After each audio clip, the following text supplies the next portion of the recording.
নমস্কার বন্ধুরা, অনলি ঝিলিক কিচেনে সবাইকে স্বাগত।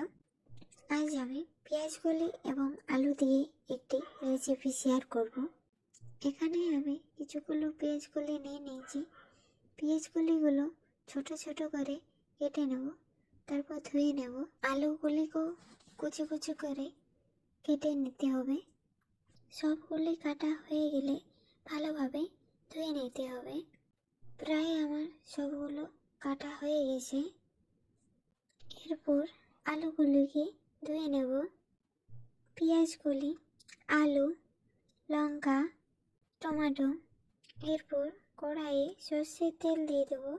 তারপর পেঁয়াজ কুচি এবং দুটো লঙ্কা দিয়ে দেবো। হালকাভাবে ভেজে দিতে হবে। তারপর কুচনো আলু দিয়ে দিতে হবে। আলুগুলিকে 2 মিনিট নাড়াচাড়া করে ভেজে নিতে হবে।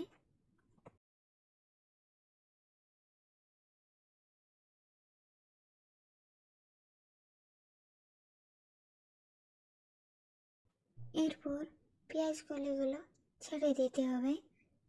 তারপর একটু নাড়াচাড়া করে নিতে হবে।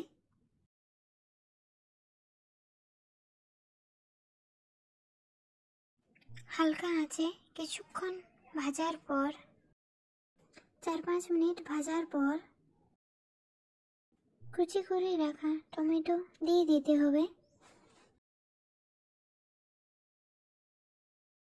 তারপর স্বাদ মতো লবণ দিতে হবে।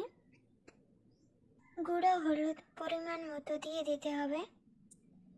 তারপর একটু নাড়াচাড়া করে একটু হালকা আঁচে 5-6 মিনিট ভেজে নিতে হবে। এরপর একটি ঢাকা দিয়ে 3-4 মিনিট মতো হালকা আঁচে রেখে দিতে হবে। কিছুক্ষণ পরে আবার নাড়াচাড়া করে একটু ভেজে নিতে হবে। আবার ঢাকা দিয়ে দিতে হবে। এরপর দেখব একটু ভাজা ভাজা হয়ে গেছে। আবার ঢাকা দিয়ে রেখে দেব।